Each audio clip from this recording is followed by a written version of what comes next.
Nyan motor pancuri di Honda di Trumon, Tepi Tinggi. Nyan motor ditut di Masa Bandung. Sementara urunji kadi paman tak kompi. Urung betul para di pop. Na yang buka boleh. Na yang hanai dedo boleh.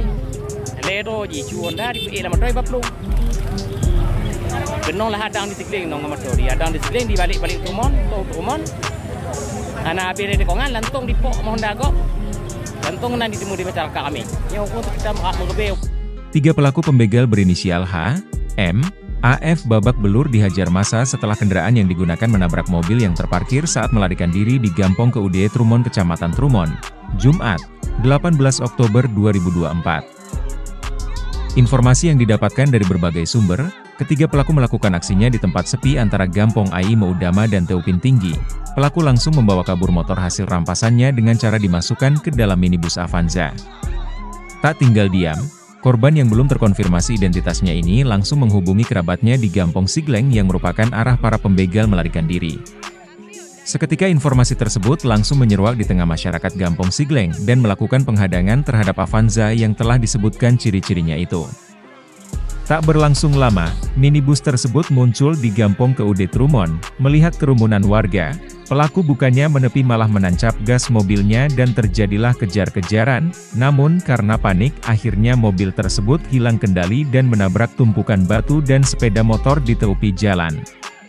Massa yang kesal langsung mendaratkan bogem mentah ke para pelaku. Tak sampai di situ, massa juga membakar mobil yang digunakan pelaku dalam melancarkan aksinya tersebut. Hingga berita ini diturunkan, pihak terkait belum dapat memberikan informasi resmi terkait peristiwa yang menghebohkan jagat maya itu.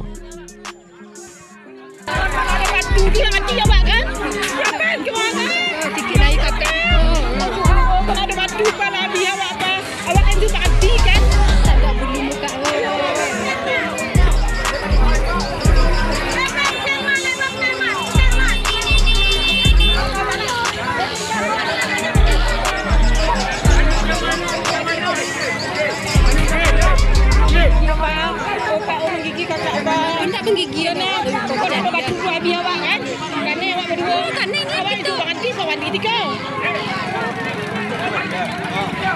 Yang pegang buah.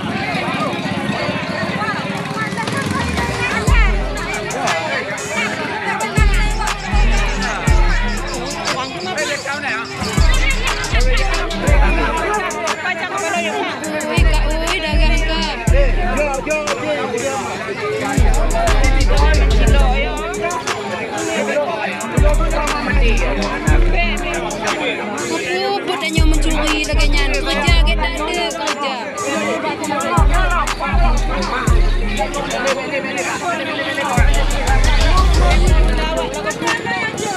Nipo lenya nama tak pencuri ya. Nipo nama tak pencuri.